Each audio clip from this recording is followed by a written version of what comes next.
Okay. Today's call is called Meet My Coach. And of course, this is Ben Kinney coming to you live from Washington State. We're going to talk about the people behind the scenes, the successful people that help business people become more successful. And we have the honor to have one of my mentors and one of my coaches on the call today, and I'll introduce him in a second. But first, we have to get through the shameless self-promotional crap that I feed you every week as part of the Ben Kinney Company calls. If you guys have any questions, jump on Twitter today and just throw an @BenKinney on there, @BenKinney on Twitter, and put a pound Brivity on there so I can know that you guys are on the call. Any questions after the call, I'll respond to you guys on Twitter, because GoToWebinar doesn't save your questions after we end the call. You know what I mean? All right. Okay, this call is brought to you by Happy Grasshopper, because they're our friends. Not because they pay to be there, but because they're our friends. And if you guys want to save some money on Happy Grasshopper, go to happygrasshopper.com/Ben. And Dan, the man from Happy Grasshopper, will give you a deal. It's the lazy way to work your sphere, and it actually works. So for $20 a month, if you want to get your sphere rocking for you, check them out. Okay, only sales pitch you're going to get today is Brivity. Why? Because Brivity rocks. And I just want to tell you what it does. Brivity is becoming a natural search portal. It'll compete with the rivals of these other major portals where buyers can go and search for properties. We've already made it into the top 100 real estate websites in the world on Brivity. But that's not why you use it. You use it because when you have a Brivity account, it creates a virtual tour and a single property website for each one of your listings. How many of you guys even knew that? Did you even know that it does that?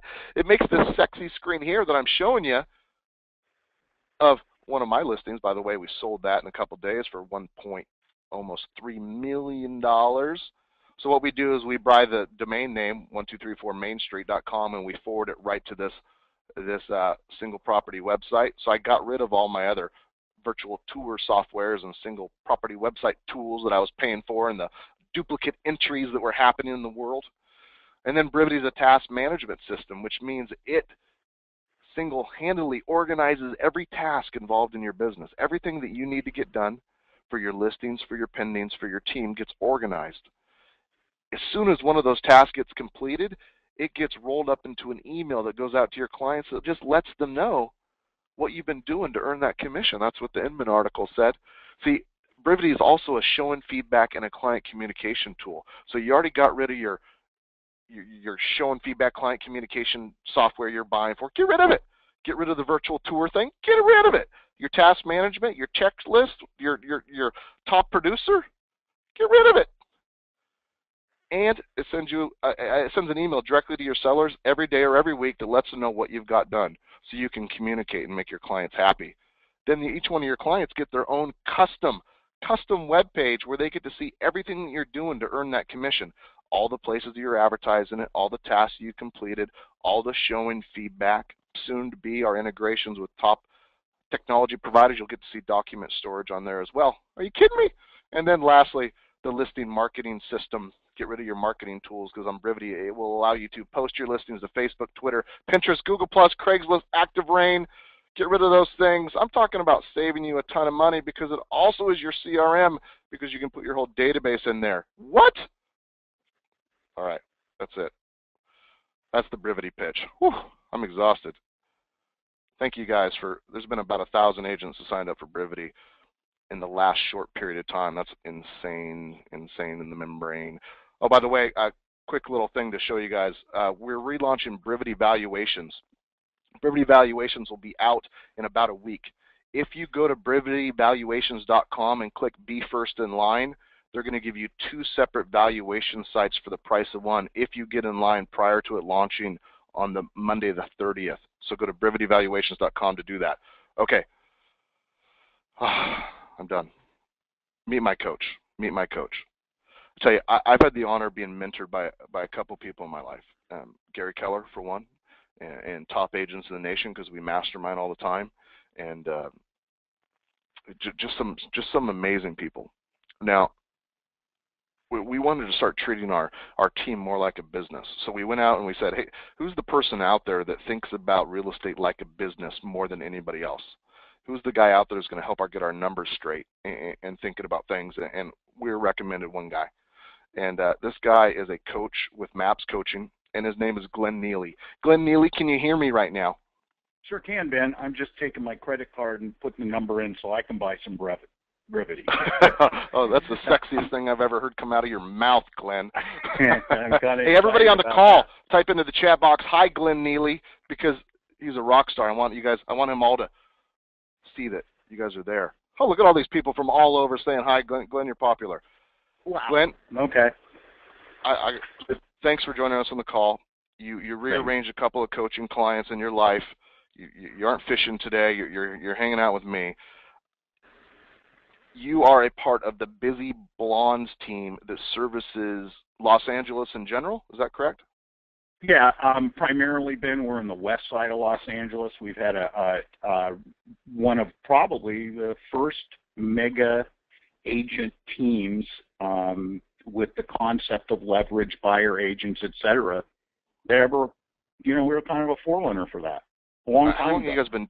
How long has this team been going on? 35 years. 30. Holy patoli! Wow, that's a long time. So yeah. I got to ask you a question. I used to be skinny and had hair, right? Yeah. Yeah, real estate makes you fat and bald. So I've learned. Julene, it's not going to make you fat and bald though. So you're safe. Okay, Glenn, what's your story? So how long have you been doing real estate?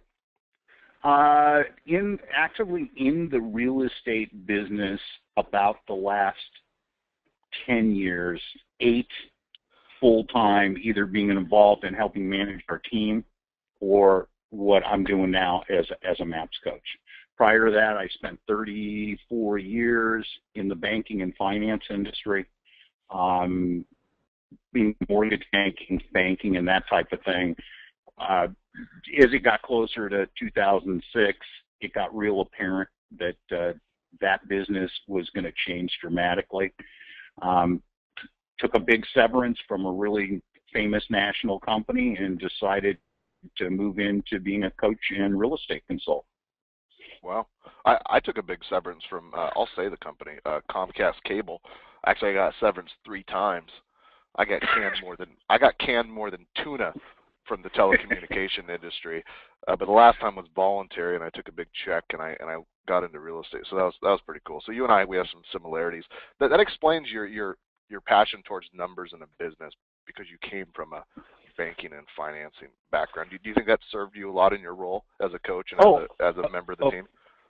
Absolutely, and that's where I really kind of took my passion in a different direction.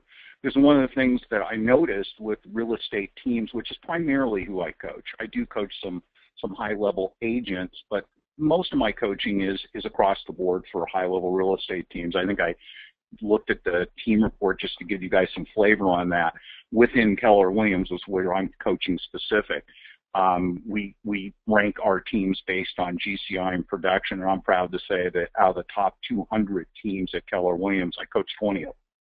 Wow. And out of the top 100, I coach 15 of them, and out of the top 20, I coach probably 5 of them. So I'm really proud, and it's not about me. It's about being associated with really bright people. Well, it's funny because I talked to Gary Keller, as do you, and Gary coached you guys in your team for a while. And when we get into that room with Gary Keller, we would assume that he was going to talk about where we're going to get our leads or what scripts we're going to use or how we're going to get listings or whatever the case may be, but he doesn't because we already got into that room. So what he spends his whole time talking to us about is running a business, hiring talent, doing that sort of thing. And I think that's your gift to the industry. You're the high-level coach. I mean, you take people from entrepreneurs into business people. Before I talk to you about coaching, tell me about your guys' team. Okay. Which production, price, that kind of stuff. Okay. Well, as I mentioned, we've been around for about 35 years. We're primarily in the west side of Los Angeles, near Venice Beach, for those that know where that area is, close to Santa Monica, and it has been an area that's seen tremendous growth and price appreciation over the last 20 years. It kind of went from a small, very reasonably priced area to Some of you people may be aware of it. For an 800 square foot home that has no improvements whatsoever, my joke is that if you plugged a flat panel TV into the wall, the house would explode. Those homes are selling for $800,000 to $1 million, $800,000 to $1 million. It's crazy. Wow, that is crazy. Yeah. So you guys do $50 to $100 million in volume. I mean, high producing team. Where do you get your business from? Interesting. That's a great question. My perch here of being a coach and coaching people all the way from Alaska to Florida, I'm always astonished at the multitude of ways that people generate leads in business. Obviously, our market is unique to our market, as yours is in Spokane and the others on the call. Unique to our market, Ben, is there's little use of super lock boxes. So lock boxes, you have to arrange for private showings, which is an interesting concept. So one of the biggest lead generating activities that we utilize, believe it or not, is open houses. Wow. Because we get a lot of traffic in the active listings, we find that to be the most profound methodology to develop relationships with people that we don't know and neighbors down the street for us to move the needle on lead gen, capturing buyers in those open houses. I think last year I ran the tally. We had gross commission income last year of about $1.7 million. Of that, 65% of that revenue came from people we met at open houses, whether it was listings or buy sides. Holy crap. So that's like $800,000, if I'm doing my math right, came from open houses? Yep. Or $1 million? Yep. I'm not very good at math. Wow. $1 million. Yeah. So somebody works on your team. I mean, how many open houses are you expecting your team members to do, or people on your team? How many are they doing? Well, here's the interesting thing. Because they're so aware that it's a profound lead generating activity and probably the best one there is in our market, there's no push on getting people to do open houses. In fact, our joke is when we hand out the assignments for the listings for the weekend, it's kind of like they have to bludgeon each other in the octagon to decide who gets which open house. So it's literally a fight over which one they perceive is going to have the highest traffic and the highest probability of them generating leads. You know, it's funny. Every weekend thing. I mean, it's a standard operating procedure for us. We encourage our agents to take days off during the week. I get all these people that visit my team, and they come here, and we had a bunch of people last week, gave a bunch of money to charity to hang out with us, and awesome agents, awesome people. So they come up here and they visit, and I think their aha is that we do bread and butter real estate. We work our sphere, we work our open houses, we do our prospecting. I think they come in and they assume that I've created some computer that like spits out commission checks that my agents just go high five and walk out the door with, but it's not true. It's just not true. Let's talk about some of your. I mean, do you have any tips or systems or recommendations or procedures that you would share with about open houses? Yeah, I kind of, and to give you without going through the aspects of a quote 7th level open house, just let me give you 3 stages. You got to focus on all 3. You got to focus on the lead up, which is what I call getting the vote out, getting as many people there as you possibly can through your social media, through phone calls, circle prospecting, door knocking, basically really incenting a high level of attendance to the open house. So that's the lead up. The day of is important consideration. We have multiple signs we put out. We oversign directional signs. It's a great way for us to have a free way to get brand recognition every weekend. I can tell you the most frequently used phrase when someone walks in the front door of an open house or into the front door of our office is the following phrase: "We see your signs everywhere." Okay, we're buying brain cells every weekend.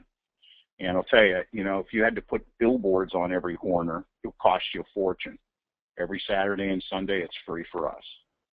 So that's the day of. We pay particular attention to what the dialogues that are being spoken, the questions are being asked, the body language, the tone, the inflection. We really pay attention to it because it's so important to us. We've spent a great deal of time, and I don't want to get into scripts and dialogues, but elevating the art form of asking questions of people We think that, the reason that people select an agent really comes down to one basic criteria. People select you because they believe you have their best interest in heart.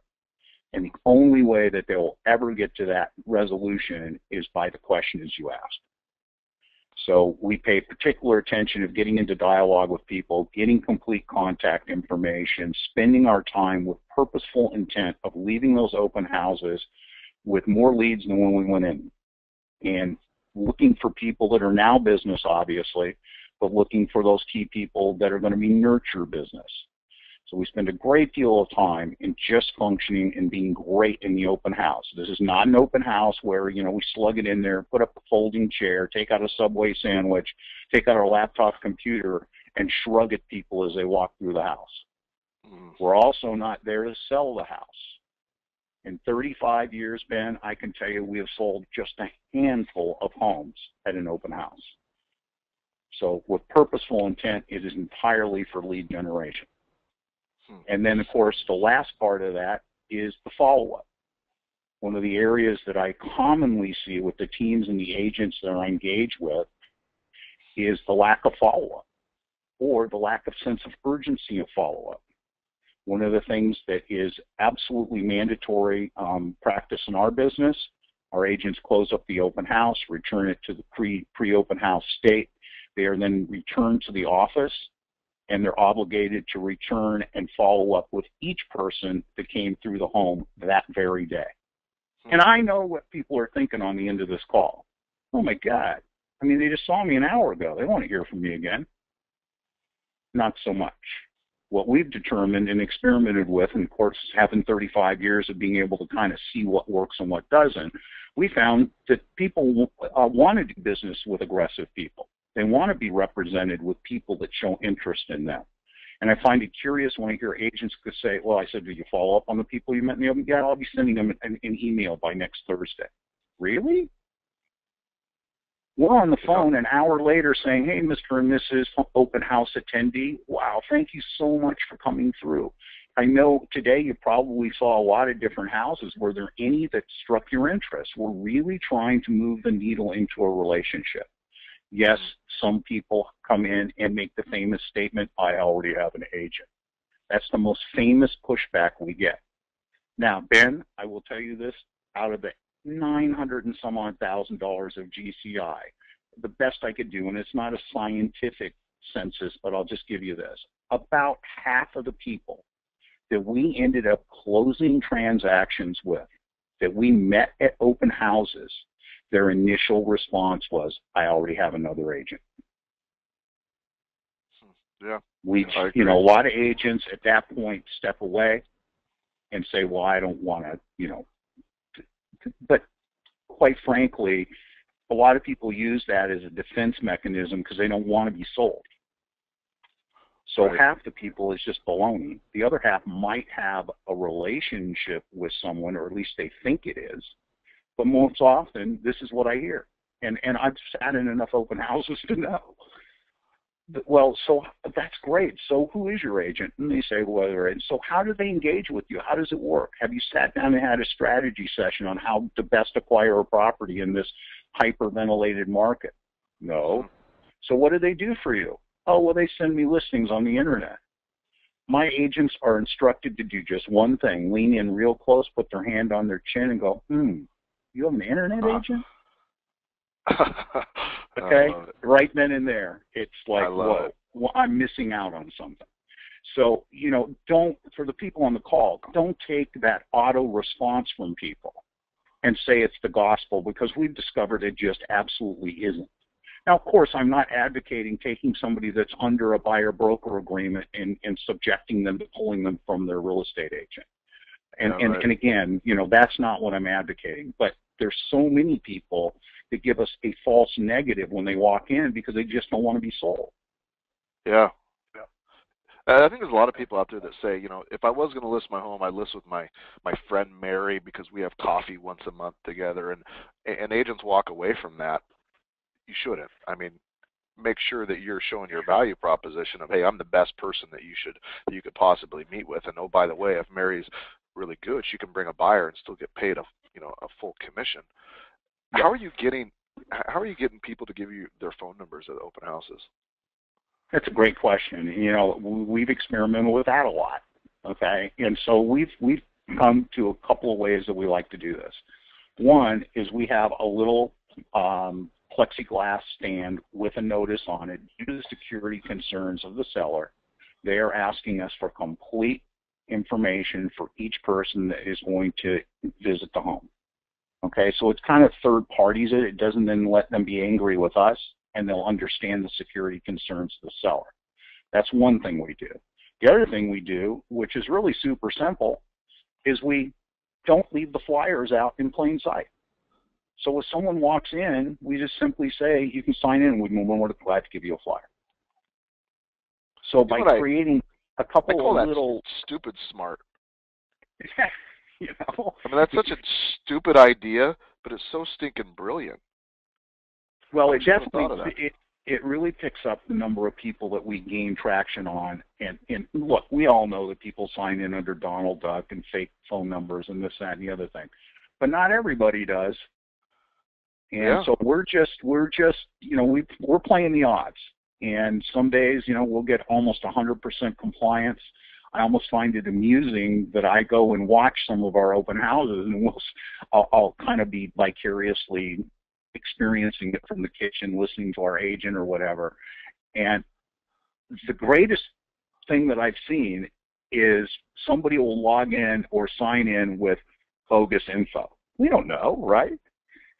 And the agent will get into a probing conversation and use some of those great questions to engage. And as the person starts to walk out the door, they'll walk back to the register and write their real information. Yeah, we see it a lot. We see it a lot. And for those that are on the call, you know, one of the things I'm really passionate about with agents, the only value we really have is in our consult. I hate to break the bubble for those of you that think you're an expert at sticking a key in the door and turning it to the right, and that's your unique selling proposition. Right. But at the end of the day, our value is established in that consultation.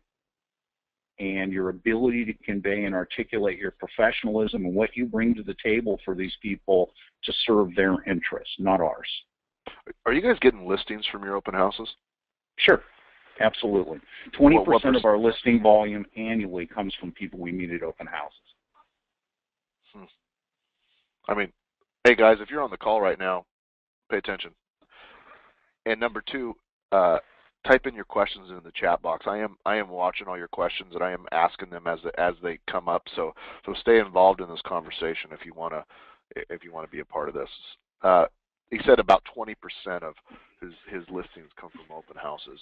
I run brokerages, as you know, in Washington State, and in our MLS, 50% of the agents did 2.8 transactions or less, which blows me away. You know, and every brokerage, you have that percentage. And what I'm hearing from you is if you just got off your stinking lazy butt and you set out 5 or 10 open house signs and put a little bit of work, you probably sell 10 or 20 homes a year by just doing that every week. Yep. Is that what you're saying? Yep. It's a numbers game, Ben. You got to play the averages. You know, this is the fun question I like to ask of real estate agents. And you play along with me for a minute. Hey, Ben, what's the percentage of people that own a home that will ultimately sell their home? 100. I like those odds. Yeah. Okay, so I want to play those odds. Yeah. 100% of every homeowner that you meet are going to sell their house someday. The question is when and whether they're going to do it with you. Huh. Yeah. Exactly. I'm an open house fan. In fact, on our team, our agents are required to do 2 a week, 1 on the weekend and 1 during the week, just to get leads and be a part of our system. Yep. So I'm with you. So what else besides open houses? Where else are we getting some business from?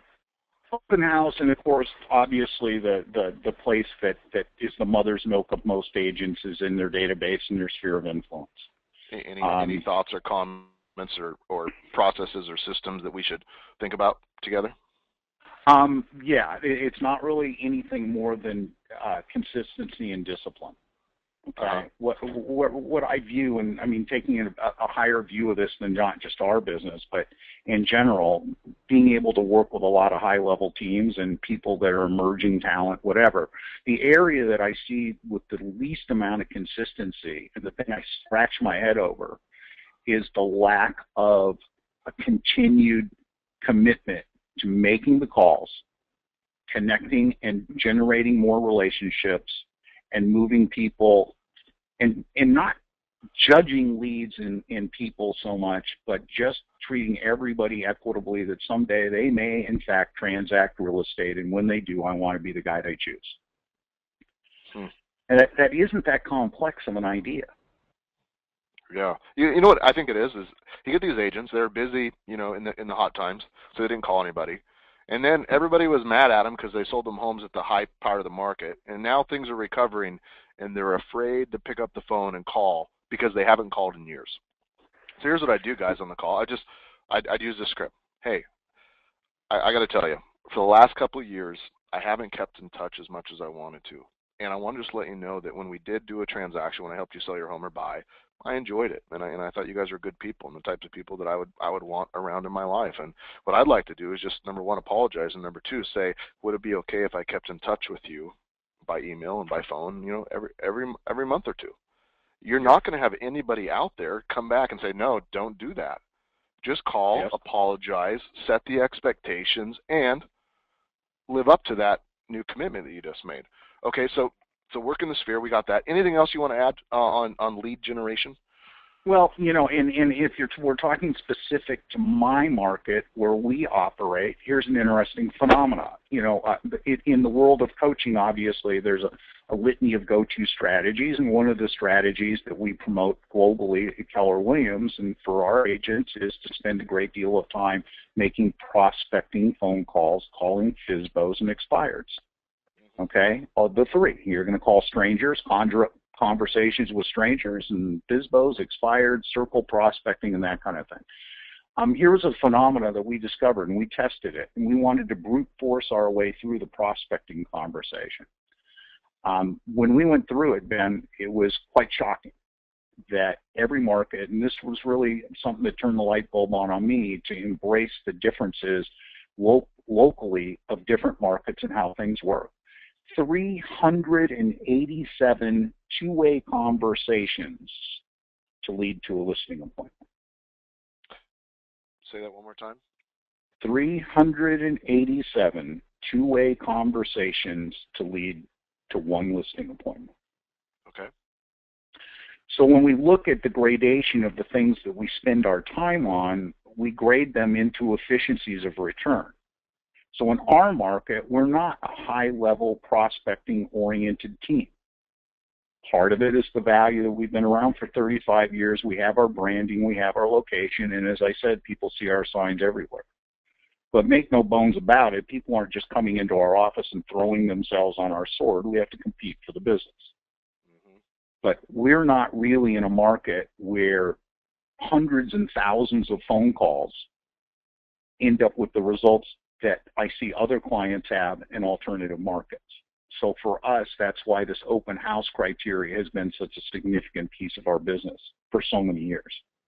And again, we have that thing that I mentioned earlier, is that unlike many markets, we don't have a super lockbox marketplace, so there's not the ability for agents to really do a lot of showings during the week. So they push a lot of people into the open houses on the weekend, which accelerates our traffic, which gives that to be a much more efficient methodology for hours spent to develop leads.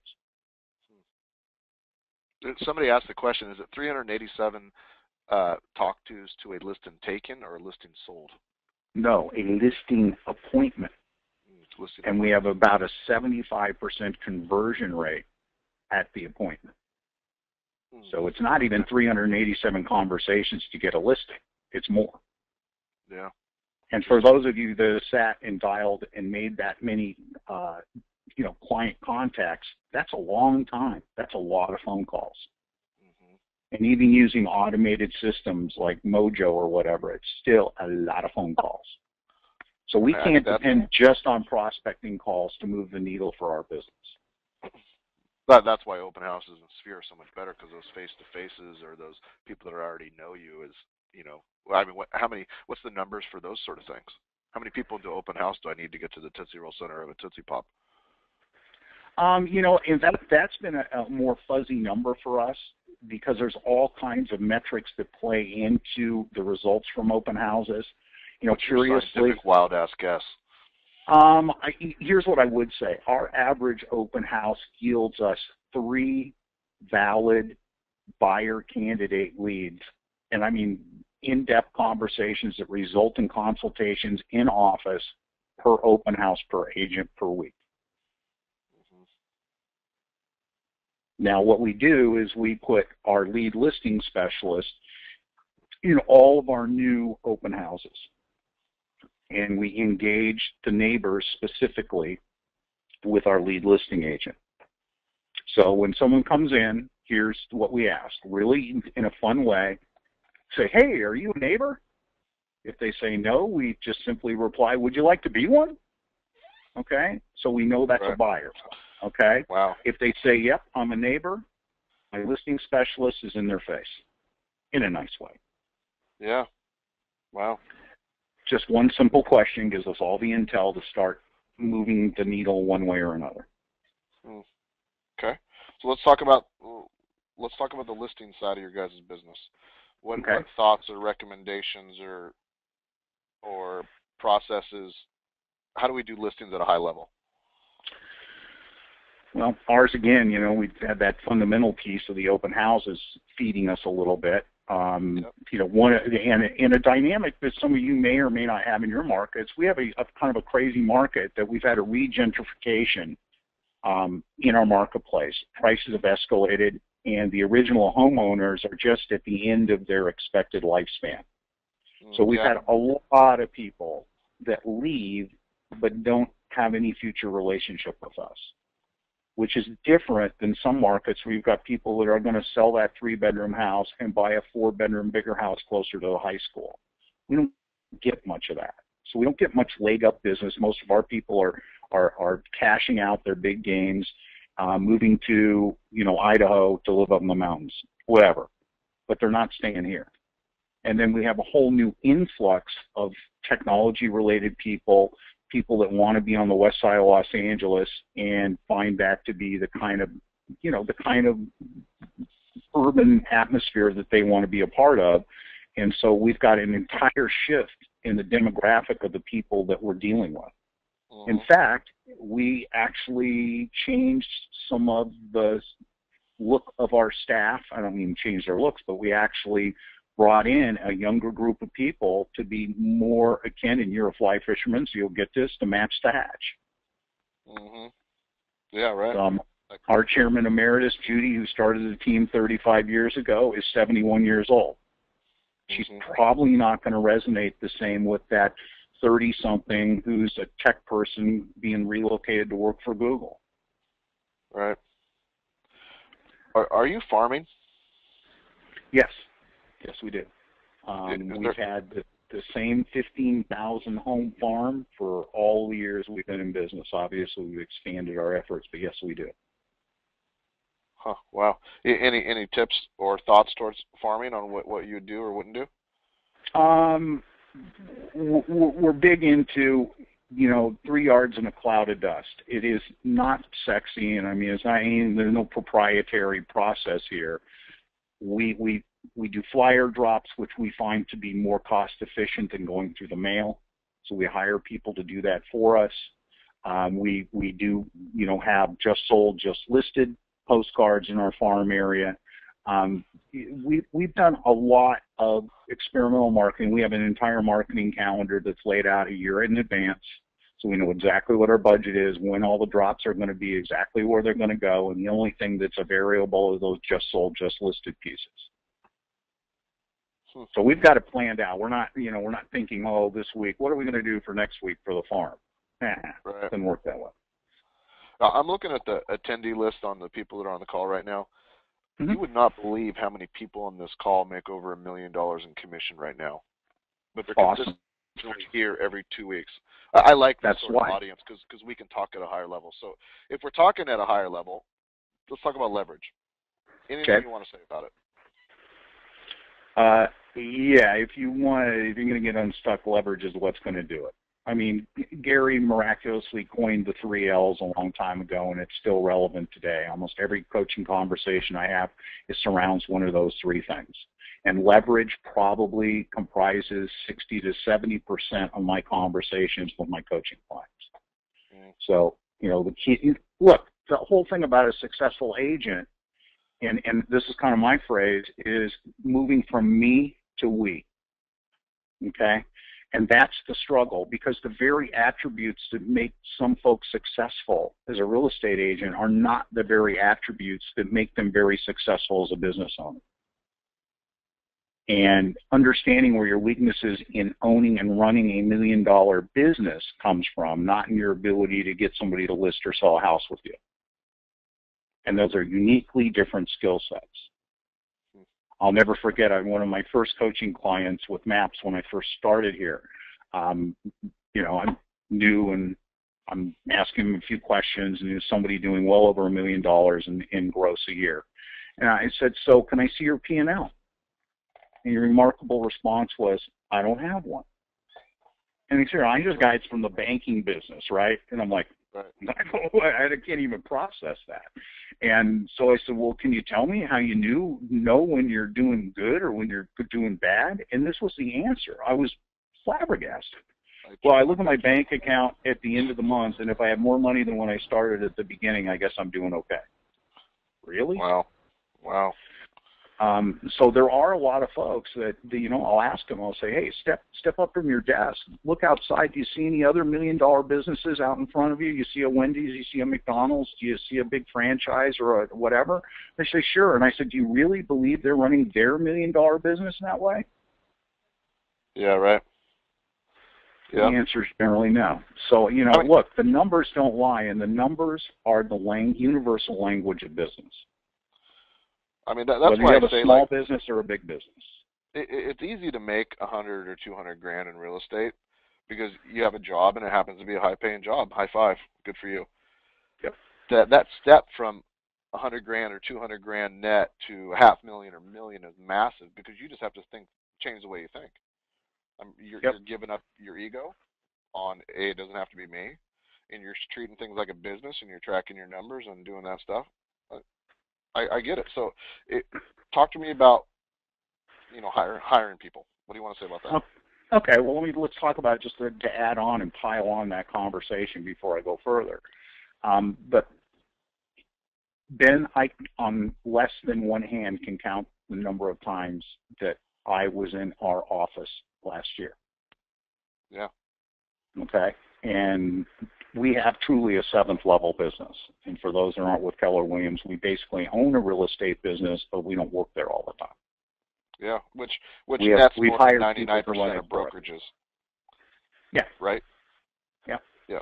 And, what I tell people is they move towards this vision of owning a business rather than working in it. And those that are familiar with the Kiyosaki cash flow quadrants, they'll understand what I'm talking about. That, you don't want to be, ultimately most people don't want to be the employee. And you are. Until you have somebody working for you, then you're the employer. So, leverage is nothing more than the ability for you to extract yourself from the things you don't want to do to focus on the things that you should or want to do. Mm-hmm. And we've slowly over time done that. And, we think we were an early adopter of that process. I mean, we had buyer agents 20 years ago when people thought it was heresy. What are you doing? Why would you do that? We had someone to negotiate our contracts and offers and everything else because, you know what? I don't want to get those calls on Sunday. Right. I hired somebody to do that. Now, that's a convenience position. It's not a necessity. A lot of people really get their joy in negotiating real estate contracts. Us, not so much. Gary Keller told us 10 years ago, your business makes enough money, you can afford to hire somebody to do whatever you want to do. You can hire an MBA from Harvard if you want. That's right. And those words weren't lost on us. So this leverage conversation, I get I think there's some mistakes that happen out there, and the number one thing I think is some agent out there grabs Gary Keller's book. It doesn't matter what company they're with, but they grab Gary's book and they read The Millionaire Real Estate Agent and they look at the 7 levels and they think, crap, I can get this done this year. And they go from level 1 or 0 to level 7. They go hire 10 or 15 people. They run out of money. They go broke. High five. They go back get a job at Best Buy. Yeah. I have a phrase for that, Ben. I call it premature elitulation. That's funny. That's funny. Okay, and you know, I skid it all the time. You know, I want to go 7th level. Well, they haven't looked at the numbers. They don't really know what that means. And literally, I've undone a couple of those things in my coaching career where people just made huge missteps in trying to step out of their business. You got to know your numbers. You got to have the fudge factor of being able to employ somebody to take your place if you really want to get out of the business. My wife, who's a high-level coach with MAPS as well, had a great conversation. I heard it a couple of weeks ago. One of her clients was saying, geez, I really want to become 7th level. And she asked the question, so how much money would it take for you to step away and sustain yourself? What would you look for as your goal, revenue and income-wise, if you stepped away? Guy said $400,000. Great. Okay. And when do you want to go 7th level? He goes, oh, I'd really like to do it by the end of the year. Great. So, and riddle me this, Riddler. You made $250,000 net last year. How do you think you're going to be able to bring somebody in and earn $400,000 and pay them? Oh, I never thought about that. So, yeah, I mean, you can read it in the book, but practical application is it's got a lot of steps to it. It's a slow process. And honestly, Ben, as Gary says in the book, you're going to get the job back. And in the last 10 years that we have really been in a 7th level mode, we got the job back twice. It happens. Yeah. You know, you own a business, you're hiring a general manager, and general managers come and go. Even if they have an equity position, they share the bottom line. People come and go for various reasons. Yeah. You know, somebody just asked on the call, they said, how long does it take to become a 7th level agent? And, you know, I'm going to end my 10th year in real estate this year, and I think I'm at a solid 6th level. I can't step away. You know, Julian and I are still working every single day on trying to make our processes better, and I think our processes and our systems right now are the best of the worst. And on our team, we call that the cream of the crap, which means, you know, we're not great yet. And until we're great, I can't step away, because otherwise I'm handing her a bunch of crap and expecting her to turn it into a pancake or a cheeseburger or something for me to eat, which, you know, I don't eat crap. So that's a problem. Okay. You're absolutely right. So now, the answer that Gary Keller was on the phone and answering that question, you know what he'd say. It's going to take as long as it takes. Yep. That's the answer. That's it. So because the answer is not the same for everybody. On the screen, I got the words, the numbers in front of me, and I'm going to go one slide forward together, and I'm going to come back to numbers. So I want to talk about coaching.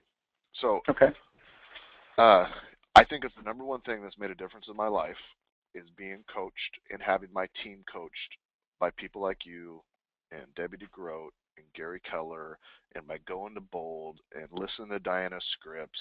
You know, we're a sponge. We're coached all the time. Talk to me about why coaching. Why do you coach, and why should people be coached? Well, the why I coach, well, I'll start with that. I coach because I feel that I work with some of the brightest people in the world, and I get to become a vicarious member of their board of directors. And if they'll submit to that I get to be that onerous guy sitting in the corner at the board meeting go, why are we doing that? A lot of high-level real estate team owners have no sounding board. Yeah. They have no one to talk to. Now, they may have an owner or manager of their brokerage or whatever, but that's not even confidential. They can't even have a real conversation because there's things that they may want to express that are confidential and not something they want to share with someone that close to them. So having coaching for me has just been an incredible insight to really be involved in 35 different high-level businesses every week. It's fascinating. I mean, I literally go, gosh, I get paid to do this? This is great. I do it for free. I mean, I couldn't pay my bills, but I do it for free. Right. But at the end of the day, why do people need coaching? Okay, what is coaching all about? Okay, our coaching model is to get people to think big, act bold, live large, and become the very best that they can become. Mm-hmm. You know, and I'm sure everyone's heard the trite comments. Oh, well, you know, Tiger Woods has a coach. He's the best golfer in the world, arguably for a long time, maybe not now, but he has a coach. Everybody that's at a high level has a coach. Yeah, he has like 7. Okay. Yeah, exactly. Okay. Yeah. I have a coach. It's a fascinating dynamic that if you can get into a relationship with your coach, it's a caring and candid relationship, they got your back. We're emotionally connected to the outcome. And it's our job to explore reality, to explore the limiting beliefs, the concepts that people come up with. Why? I mean, there's an endless number of stories that people create about the limitations. And when people talk to us about, you know, how does coaching work? I think really what we're trying to do is impact what goes on in between people's earlobes. Mm-hmm. Look, every agent on this call starts the morning with the same available inventory to sell, the same number of people that are thinking about buying. Why is it that some of them get those people and others don't? Yep. They have a belief, and their belief in their core fabric is that they're of value, okay, and that they are willing and able to do the things that are necessary to move the needle to create business opportunities and relationships. Where I see most of the wheels fall off the car, you got people with great intent, but they got bad content in between their earlobes. Oh, and they create self-stories that limit what they're doing. That's powerful. And so it really, here's what we do. We make people uncomfortable all the time. That's my job. Now, the uncomfortable part comes with the knowledge that I do care, and the coaches do really care about the outcome. But we're not going to let someone sit and be complacent and create a bunch of stories and nonsense about why they can't do what they're setting out to do. And what we discover in coaching is change generally comes when people are close to pain. So some of the biggest breakthroughs that we see with the clients that we coach happen at these moments when they're at the precipice, when they're at the moment of, wow, am I going to stay in real estate or am I not? And really processing those thoughts to get people with an extreme amount of clarity and get into action. Because what I see is a lot of people aren't in action, they just do busy stuff, and they pretend that that's action. Look, there's only a couple things that real estate agents get paid to do, right? Yeah. Take listings or write buyer contracts, negotiate them, right? Those are pretty much what it is, and develop relationships with people so they want to do more of it. Yeah, it's here's if you guys are on the call, pay attention to me right now. How many people on the call have you ever let yourself down? Type it in the answer. Hurry up. Pay attention. Yeah. See, here's the way I think about it, Glenn. I let myself down all the time. And how I do that is when nobody's looking, I drive into the into the cheeseburger place, and I grab a cheeseburger, and then I eat it, and then I hide the cheeseburger wrapper in the side of my truck for nobody to find. And inevitably, it gets sniffed out, by the cheeseburger Nazis of your lives, right? Because I'm okay letting myself down. Well, the same thing with ice cream, right? You put ice cream in my house, I'm going to eat it. So I can't have it there because it's easy to let ourselves down. Now, That's for right. me, it's always been hard for me to let somebody else down. So what I'm saying is you get people in your life that you love. You get people in your life that you get to work for you. For me, that's always been my motivator. Hey, when I hired Jolene, I couldn't let her down. That means I had to work harder. And when you got these agents on the call and you don't have any staff or any leverage or any people in your lives, you have nobody to let down about yourself, and it's easy to let yourself down. That's what I'm just trying to tell you guys. Hey, Jolene, will you come on the call real quick? I'm here, Ben. Glenn, talk to us about Jolene's struggles and how you coach her. And it's my struggle, how my team works. Okay. Without revealing any great details. Okay. Look, I prefer not to use the struggle word because I don't think it's really that. It's challenges to overcome and focus. One of the things I see with high-level people is they beat themselves up. And many people on this call are going to be far harder on themselves than I could ever be on them. Okay? And Jalene's one of those people. She's really critical of herself when she doesn't show up and do the things. But what it allows, we all get stuck in our job. Stuck in, we come in and we get immersed in it and we're busy with it all day. And then we go home, we go, wow, we're really busy, but we weren't very strategic. And I think the coaching conversation allows us to reset our personal GPS all the time into, what should we be focusing on? What are the 1, 2, or 3 things that really are going to make a difference? And how can we get those other things out of your wheelhouse? And Jalene and I have talked about that endlessly, about recruitment and the focus on that. I'm bringing new quality people to the team. Offloading some of her administrative responsibilities that have accrued because it's the legend of Bigfoot.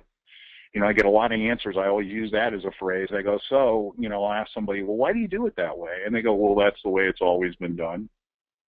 Well, I call that a legend of Bigfoot. If you can't tell me why it's being done, it might be challengeable. So, we've had some of those magic moments like, wow, why are you doing that? Are there some alternatives? Jalene, what have you got out of coaching with Glenn, and how does it challenge you, and what's been different? Sure. Well, first of all, I'm really honored to be coaching with Glenn. He does coach some of the highest level people in the nation, not just agents, but business people. And second of all, Glenn, you really make me uncomfortable, like you said. You truly make me squirm a little, which I really enjoy because it keeps me uncomfortable, and you've told me to never be more uncomfortable to grow than I'm asking the team to be.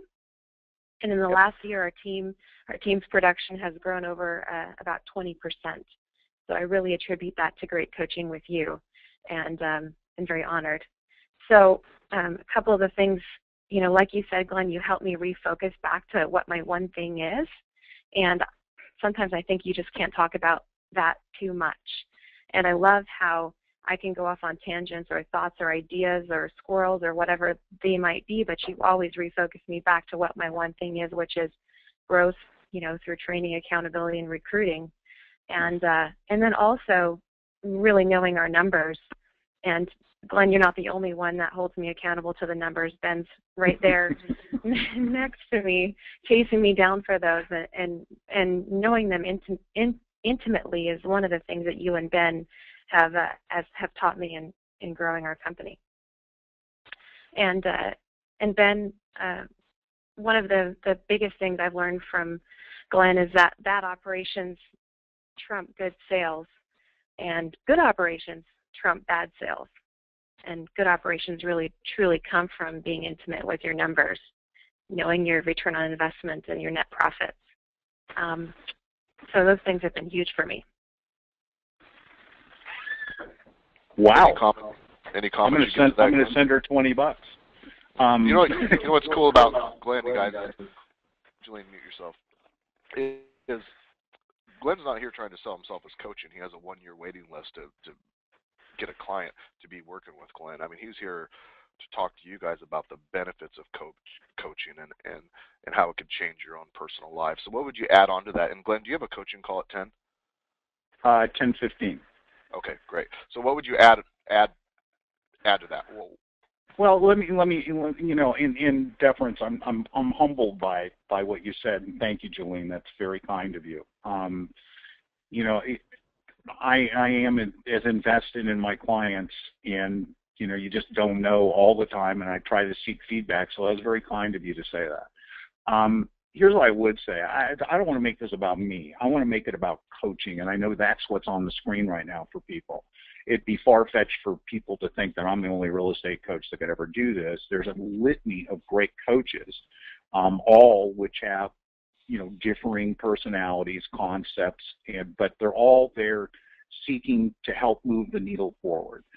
Coaching is described as finding what the gap is in someone's business or activities, and then finding a way to fill that gap to move from point A to point B. That's the most simplified version of what coaching is.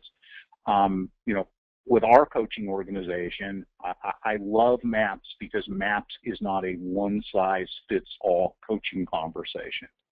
As you've articulated about my skill sets, I would not be a good coach for individual agents because I'm not a scripts, skills, get people into orbit kind of coach. And I would say I'm not good at that. At the same time, my expertise kind of falls into the managing the business side. So, you know, there are varying dynamics of people that are experts in technology, experts at people that have less time in the business, at certain subsets of production levels. So, you know, I encourage people to evaluate the coaching landscape. I can clearly tell you that you're making a big mistake if you're not investing in yourself by having a coach. Yep. It's a huge mistake. And people go, well, it's a costly thing. I go, how could you not afford it to invest in the one person in the world that matters the most to you, okay? Right. And if you're not taking care of yourself, you can't take care of the people around you. And then what I'd like to also say is that there is statistical evidence, and we've done the studies, that people that are in coaching are doing a lot more business. That's not a coincidence. That's a fact.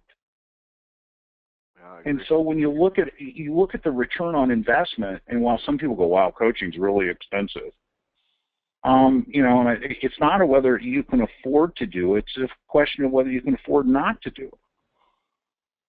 Yeah, I agree. So here's some thoughts I have about coaching. Is Glenn, there's a time in my business where I need a certain person, and there's a time when that ends. And my loyalty to the coach has to come second to my loyalty to my business and my employees. And if there's a point in your career where your coach isn't doing it for you, switch coaches. Move to for sure. So let that coach go to the next person that needs their particular skill set. We do it all the time, Ben. You know, fortunately, you know, I've had very long-standing relationships with many of my clients. But if we get to a point where they want specific coaching in certain areas, I'm going to be the first guy to suggest it. It's not about me. It's about the client moving forward. We're invested in their success. And it's not an ego trip to where if you said, wow, you know, we'd really like to go in a different direction and talk to a coach about prospecting. Well, I'm not the best prospecting coach in the world. I'd be the first one to tell you that. Let's transfer you to somebody that specializes in that. Right. Most of, you know, some people keep coaches for a really long time. Some people have a very prescribed reason why they have coaching. And it's not for me to judge why they do it. I'm just glad they're in coaching. I would tell you that 98% of the people in coaching would say they have moved forward as a result of having the coach. Now, I can say having the right coach, and I can say that, you know, if you don't resonate with a coach, you know, there's no such thing as indentured servitude. You get another coach. So you ask for it. You're with MAPS Coaching, mapscoaching.com. Right. Unfortunately, MAPS Coaching only coaches agents that are at Keller Williams. Is that correct? No, that's not true. Okay. They will take coaching clients that aren't at Keller Williams? Absolutely. And, you know, I've coached people, and so has my wife outside of Keller Williams through MAPS. That's great. I didn't know that. Yeah, and you know, that's kind of interesting where we've found or those clients have popped up. These are people that go to our BOLD classes. Yeah. That are outside agents being exposed to really what is a 7-week high-level coaching accountability class, and they get turned on by the whole concept of it, and they want more. Yeah. And it's not about being at Keller Williams. Yep. For sure. So, you know, there are a couple of, you know, major coaching firms out there. I just, you know, obviously I'm a huckster for MAPS. I don't get a toaster telling you this. But I like the fact that MAPS has multifaceted coaches with a myriad of experience in the entire spectrum of real estate rather than a one-size-fits-all. How many calls did you make? How many leads did you get? Okay, you'll do another 20 of those next week. And I mean, it's that call every week. Yeah, and somebody on this call know exactly what I'm talking about. Yeah, we know exactly what company you're talking about, too. And so that works for them, but the complexity that it brings to MAPS makes it a little more difficult to get perfect client fits because we're not a one-size-fits-all coaching company. So we have business development associates that actually sit down, do a needs analysis, and they're looking through the coaching roster to make the right fit for the agent's needs. That's a completely different thing than having a price fixed menu. You eat burgers, and that's all you're going to eat.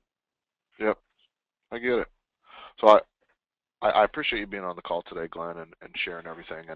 And you're doing this out of generosity, and I appreciate that. You have no you're not getting a toaster, as you said. You know, anybody that wants to, see what a coaching relationship's like, they can go to mapscoaching.com and they can get I think they do a free intro coaching call or a needs analysis or whatever. And if you're not comfortable going to MAPS Coaching, then there's some other good companies out there. I'm personally a fan of Debbie DeGroat. She has a coaching company called Excellium, and there's I don't mind some of Tom Ferry's coaches. I think Tom Ferry's a good guy. I don't know if there's anybody else out there that you would mention that would be decent. Well, I get the benefit of having a lot of people having had coaching with a lot of different places, and I'm just, anecdotal feedback. I think the two that you just mentioned, I like Debbie a lot. She used to be with MAPS. I think Tom Ferry's great. The other Ferry, I'm not going to say anything about. No. I think that's the genesis of one-size-fits-all coaching. And quite frankly, that's been one of my position points at MAPS is that the people that are at a high level running a high-level real estate business, you said it earlier, Ben, it's not about me beating you out of bed to do lead generation. If you're at this level, you already figured that out. Yeah, I get it. Okay. I need to announce a couple of prize winners real quick. Go for it. With 1 second, Glenn. Hey, guys. Thank you. We're going to say bye to Glenn in 1 second, but I just want to just thank Happy Grasshopper for always promoting our calls and being a part of us. And I really want you guys to take the time to do a demo, do a needs analysis. They have a couple of cool products, lead conversion product, a recruiting product, and also the Sphere product that we use. We use all three actually, but I started with the Sphere product. And then I just say that if you guys want to check out Brivity, we'll give you a free month of Brivity, no obligation, no contracts. You want to cancel, I don't care. Just try it out and just message into the chat box if you'd like to get a demo set up with Emily. Same thing with Brivity valuations, seller sites, city guides. If you want a demo, just type in what you want into the chat box so we can get you scheduled with one. We'd love to show you what we're going to do and where these products are evolving to. Lastly, winning. Winning. This is what we're talking about today. Winning. We asked some of you guys to do a couple things for us.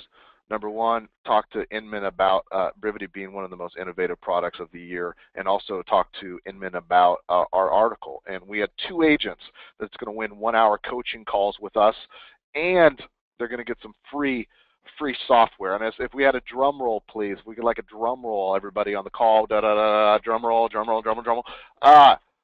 Josh Parker.